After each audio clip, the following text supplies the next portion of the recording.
চৌঠা মে ফল প্রকাশের পর থেকেই বলা যায়, ফল প্রকাশ হওয়ার প্রায় সঙ্গে সঙ্গে, ফল প্রকাশ হওয়ার আগে থেকেই তৃণমূলের একদল নেতার পলায়ন শুরু হয়েছে।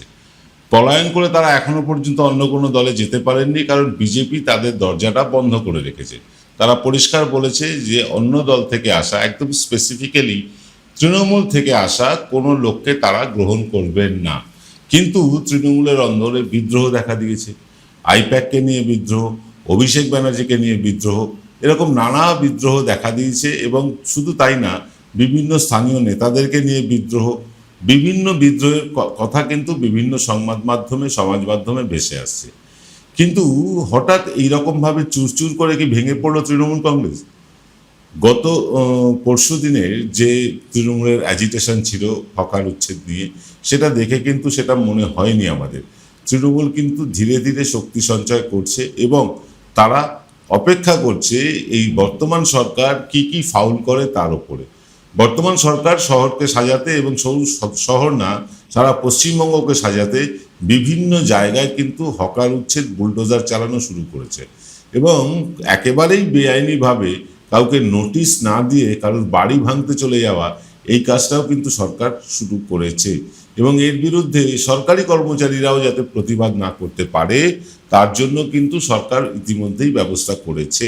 অর্থাৎ সরকার চারিদিক থেকে নিজেদেরকে সুরক্ষিত রাখার একটা ব্যবস্থা করেছে। এমনিতেই তাদের 207টা আসন, তাদেরকে মানে সরিয়ে দেওয়ার কোনো স্পর্ধা কোনো রাজনৈতিক দলের নেই। তারপরেও তারা কিন্তু একদম মানে স্পর্ধিতভাবেই বলেছে যে অন্য রাজনৈতিক দলের লোককে তারা নেবেন না। কিন্তু তার মধ্যেও কয়েকজন মুখপাত্র তৃণমূলের, কয়েকজন নেতা, তারা কিন্তু বিক্ষুব্ধ হয়েছেন এবং তারা সমাজ মাধ্যমে তাদের বিক্ষোভ, তাদের ক্ষোভ, তাদের যন্ত্রণা, তাদের মানে বিতৃষ্ণা সবটাই উগড়ে দিচ্ছেন। এবং তৃণমূল এখানে দুজন মুখপাত্রকে তারা 6 বছরের জন্য সাসপেন্ডও করেছে, সব ঠিক আছে। কিন্তু এই যে যারা এখন তৃণমূলের বিরুদ্ধে মুখ খুলছেন, প্রশ্ন উঠছে তাহলে আগে কেন বলেননি? আগে কেন এই কথার উত্তর দেননি? আপনারা এই প্রশ্নটা করেননি। অনেকেই বলছেন যে এই প্রশ্ন করার সুযোগ ছিল না, কারণ অভিষেক বন্দ্যোপাধ্যায়ের এমন একটা প্রভাব দলের মধ্যে ছিল যে সেখানে প্রশ্ন করা যেত না। শুধু তাই না, এটা অভিষেক বন্দ্যোপাধ্যায়ের প্রভাব বলে যারা চালাচ্ছেন, তারা কেন এটা চালাচ্ছেন আমি জানি না।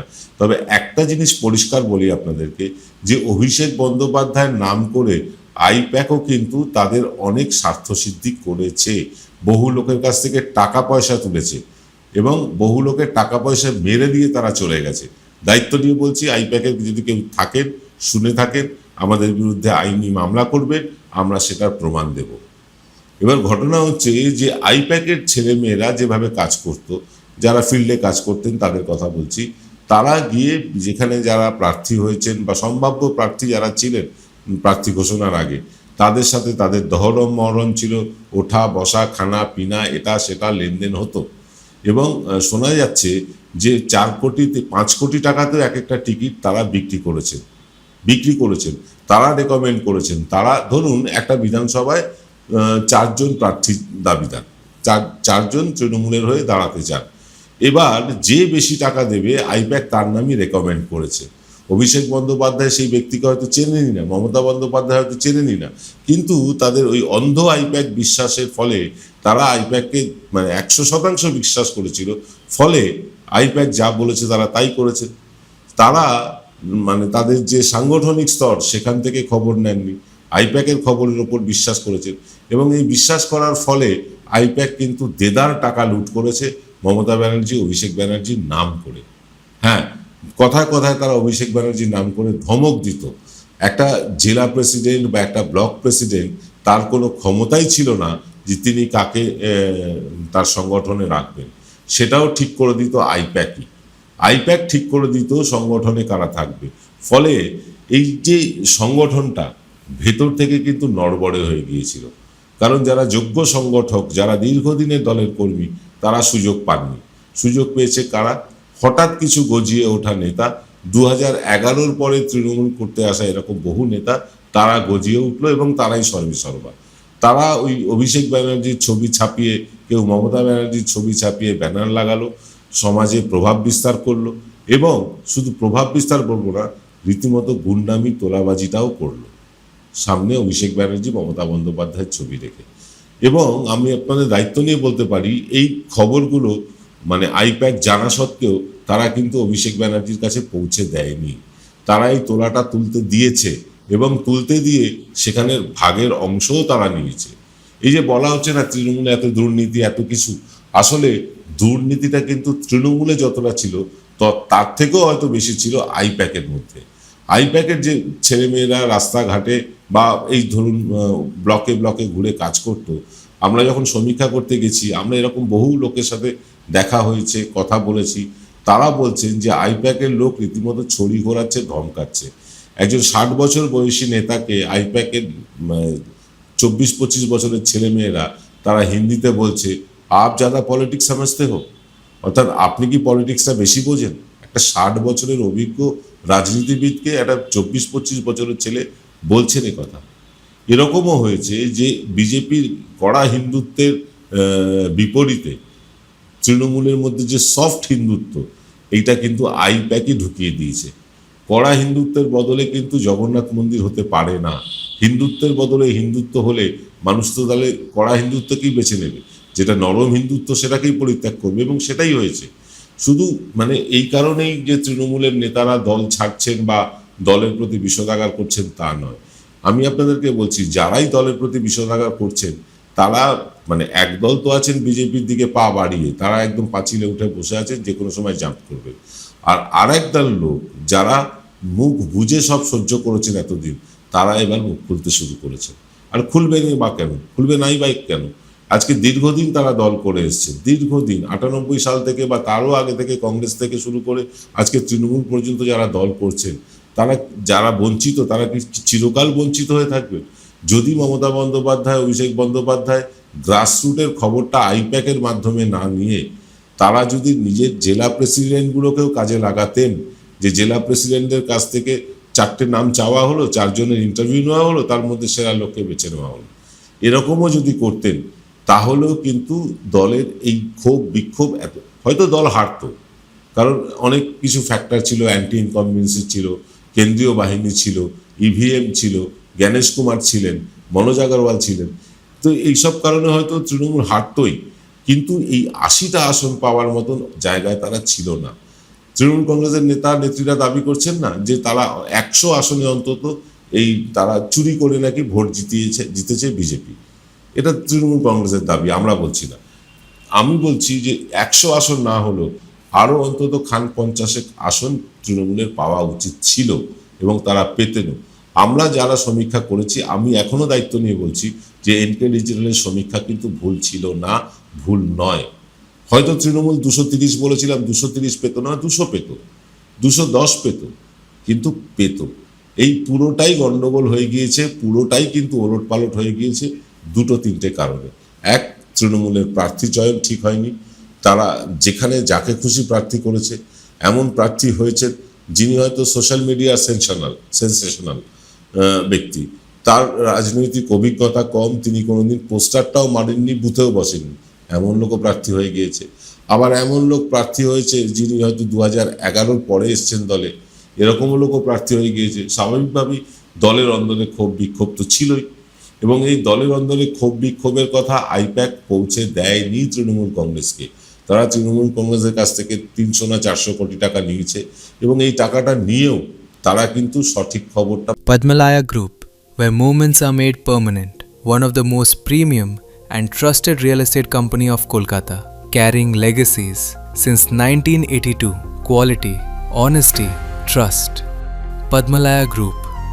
Call 983-00-48333. Visit us www.padmalayagroup.in. জয়গুরু রত্নভান্ডার জ্যোতিষ সীমা, এখানে গোল্ড মেডেলিস্ট জ্যোতিষী বসেন। হাই কোয়ালিটির আসল গ্রহরত্ন সবচেয়ে কম দামে এখানে পাওয়া যায়। স্থান বেলঘড়িয়া, রানী পার্ক, বটতলা, 2 নম্বর রেলগেটের নিকটে। 9681345722 এবং 9007778922। ফিরে এলাম বিরতির পর। আপনারা দেখছেন এনকে ডিজিটালের প্রভাতী অনুষ্ঠান থার্ড আই। থার্ড আইতে আমরা আলোচনা করছি এই যে তৃণমূল ছেড়ে পালাচ্ছে নেতারা, কেন পালাচ্ছে? তৃণমূল ছেড়ে পালাচ্ছে নেতারাই পালাচ্ছে, কয়েকজন নেতা বেসুরও বটে, কিন্তু আমরা যেটা দেখলাম এতদিনে, একজন তৃণমূল স্তরের কর্মীও কিন্তু তারা দল ছাড়ছেন না। তৃণমূল স্তরের কোনো কর্মী বলছেন না যে আমি দল ছেড়ে দিচ্ছি, কিন্তু নেতারা পালাচ্ছেন, নেতারা পালান, নেতারা যখন যেদিকে মানে পাল্লা ভারী দেখেন সেদিকে ঝুঁকে পড়েন। একটা সময় দেখেননি ভাগ মুকুল ভাগ, ভাগ মমতা ভাগ বলে সে মুকুল রায়কেই দলে টেনে নেওয়া হয়েছিল বিজেপির পক্ষে, আর মুকুল রায় গিয়ে একের পর এক তৃণমূল নেতাকে টপ তুলেছিলেন, চার্টার ফ্লাইটে করে দিল্লি পাঠিয়েছিলেন এবং তারা সব দিল্লি থেকে জয়েন করে এসছে, এসে বিজেপির টিকিট নিয়ে দাঁড়িয়েছিলেন। মানে দেখা গেছে যে তাদের বেশিরভাগই হেরে গিয়েছেন এবং মানে তারা তারপরে তাদের ভুল বুঝতে পেরে তারা আবার তৃণমূলের দিকে পাল্টি পেরেছে। এই নেতাদেরকে টিকিট দেওয়াটাও তৃণমূলের একটা বড় ভুল। এই নেতাদের যারা পাল্টিবাজ নেতা, আমি নাম করে বলছি, রাজীব ব্যানার্জি, সব্যসাচী দত্ত, এই মানুষগুলোকে টিকিট না দিলেই কি হতো না? সেখানে কি যোগ্য মানুষ ছিল না? এইগুলো তৃণমূল করেছে।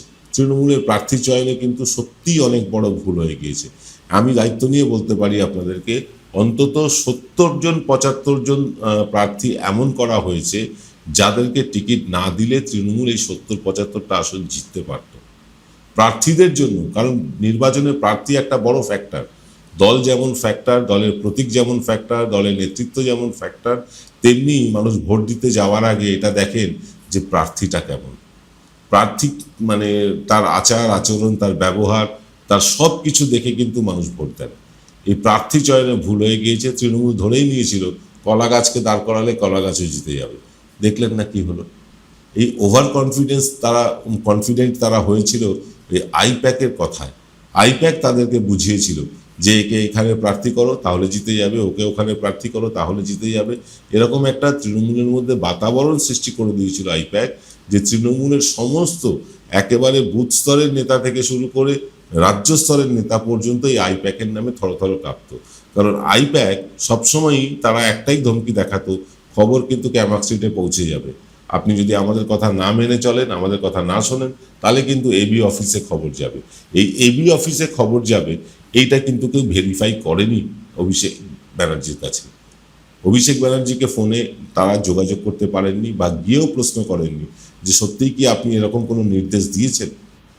এবং আমি আপনাদেরকে বলি, বেশ কয়েকটি সংস্থা যাদের দিয়ে আইপ্যাক কাজ করিয়েছে তাদেরকে পয়সা পর্যন্ত দেয়নি। কাউকে 10% দিয়েছে, কাউকে 20% দিয়েছে, কাউকে 50% দিয়েছে। কারোর টাকা পয়সা না মিটিয়ে আইপ্যাক কিন্তু চলে গেছে। বহু সংস্থা, আমি দায়িত্ব নিয়ে বলছি, বহু সংস্থা। এবং এর লিয়াজও যারা করেছিল, অর্থাৎ মাঝখানে যারা দালালি করেছিল, তারা টাকা পয়সা নিয়ে গেছে বলে এমনও কথা বলছে আইপ্যাক। ধরুন আমাদের সাথে আইপ্যাকের কাজ হচ্ছে, মাঝখানে কেউ একজন যোগাযোগ করে দিলেন, আইপ্যাক বলছে ওই যোগাযোগ করা ব্যক্তিতেই পয়সা নিয়েছেন আপনার, আমরা কিন্তু তাকে সব মিটিয়ে দিয়েছি। আর যখন ওই যোগাযোগ করা ব্যক্তির সাথে যোগাযোগ করা হলো, তিনি তো বলছেন আমি তো পয়সা পাইনি। এরকমটাও হয়েছে। কে পয়সা মেরে দিয়েছে বোঝা যাচ্ছে না। আইপ্যাক বলছে অমুক লোককে দিয়েছে, অমুক লোক বলছে না আমি পাইনি। মাঝখান থেকে যে ছোট ছোট এজেন্সিগুলোকে দিয়ে আইপ্যাক কাজ করিয়েছিল, তাদের টাকাটা ডাহা জলে গেল। এইভাবে আইপ্যাক কিন্তু এইখান থেকে শুধু তৃণমূল কংগ্রেসের কাছ থেকে না, তৃণমূল নেতাদের কাছ থেকে পয়সা তুলেছে, যারা প্রার্থী হয়েছিলেন তাদের কাছ থেকে পয়সা তুলেছে, ছোট ছোট এজেন্সির টাকা পয়সা মেরে দিয়ে তারা পালিয়ে গেছে। তো এইরকম একটা সংস্থা, তার অখিলেশ যাদব স্বাভাবিকভাবেই আইপ্যাকের সাথে সম্পর্ক করতে গিয়েও করলেন না। কারণ আইপ্যাকই তাদের তৃণমূলকে যে ডুবিয়েছে, এটা কিন্তু অখিলেশ যাদব শেষে দেরিতে হলেও বুঝেছে। এবং এই আইপ্যাকের গ্রহণযোগ্যতা আজকে ভারতবর্ষে শূন্য হয়ে গিয়েছে। এই আইপ্যাকই একদিন বিজেপিকে ভারতের ক্ষমতায় এনেছিল, এই আইপ্যাকই আম আদমি পার্টিকে ক্ষমতায় এনেছিল, এই আইপ্যাকই কিন্তু 2019-এ অত্যন্ত ভালো কাজ করেছিল পশ্চিমবঙ্গে তৃণমূলের পক্ষে।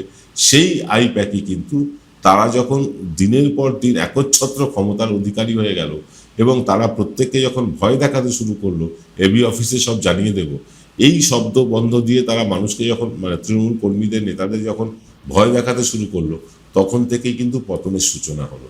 এবং এই যে প্রার্থীদের তালিকা আইপ্যাক দিয়ে পাঠালো, সেই প্রার্থীদের তালিকার মধ্যে আমি আপনাদেরকে বলছি 70-75 জন একেবারে অযোগ্য প্রার্থী,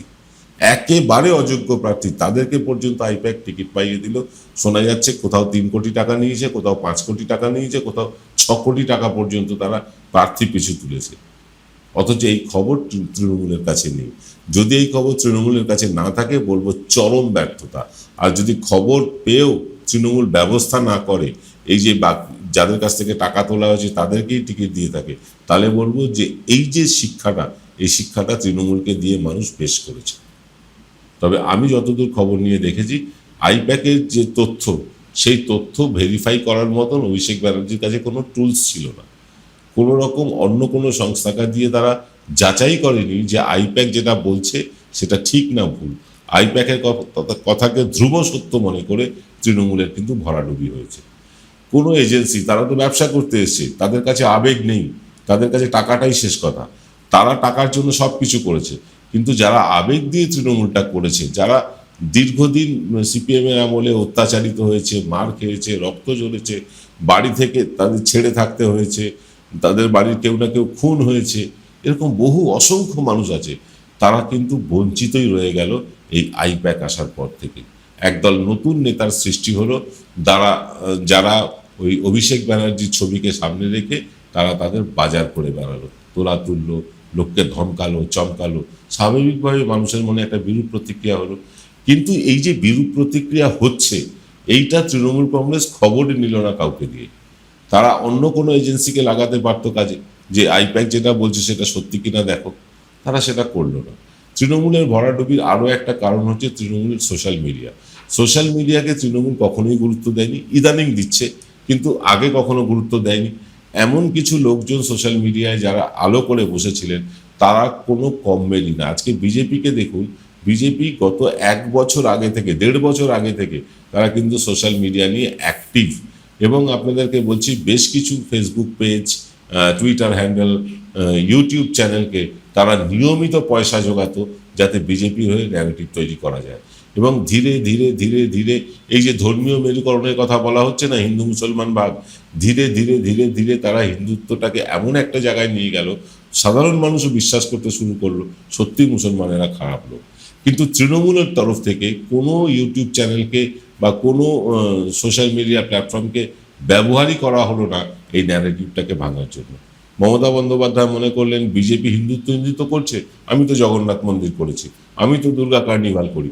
না, এই হিন্দুত্বের বদলে হিন্দুত্ব নয়, হিন্দুত্বের বদলে যদি মধ্যপন্থা নেওয়া যেত, যেটা দিয়ে মমতা বন্দ্যোপাধ্যায় তার রাজনৈতিক ক্যারিয়ার শুরু করেছিলেন এবং রাজ্য সরকারটা শুরু করেছিলেন, সেই পন্থাটা যদি তিনি নিতেন, তাহলে হয়তো বেশি ভালো হতো তৃণমূলের পক্ষে।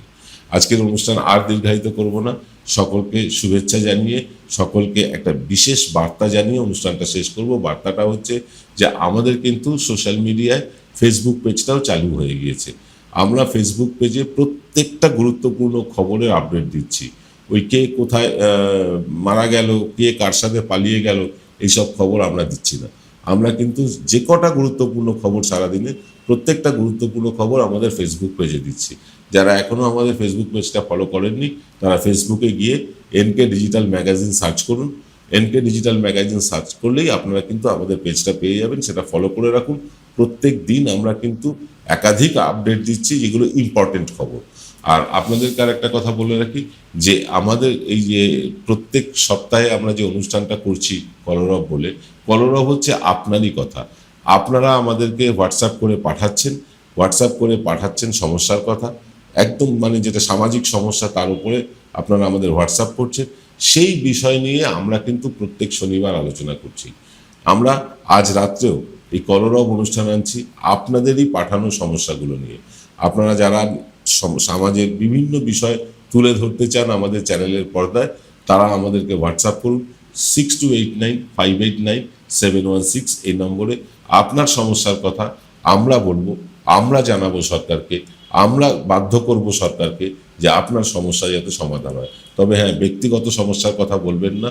একটা সমাজের যে সমস্যা, যেমন হকার উচ্ছেদ নিয়ে আমরা প্রচুর লোকের কাছ থেকে মেসেজ পেয়েছি যে এই যে হকার উচ্ছেদ হচ্ছে, স্টেশনগুলোর আশপাশ দিয়ে সমস্ত দোকান গুড়িয়ে দেওয়া হচ্ছে, শহরে হকার উচ্ছেদ হচ্ছে, এই নিয়ে আপনারা অনুষ্ঠান করুন। আজ রাতের অনুষ্ঠানটাই হকার উচ্ছেদ নিয়েই আমরা করব। আপনারা যারা আমাদেরকে মেসেজ করতে চান, আপনাদের সামাজিক বিষয় নিয়ে বলতে চান, 6289589716 নম্বরে হোয়াটসঅ্যাপ করুন। আমরা নিশ্চয়ই, আজ তো হবে না, সামনের সপ্তাহে নিশ্চয়ই আপনাদের সমস্যাগুলো নিয়ে আরও একবার কলরব অনুষ্ঠান করব। এবেলায় পর্যন্ত সকলে ভালো থাকবেন। দেখা হবে আজ রাত 8টার কলরব অনুষ্ঠানে। নমস্কার।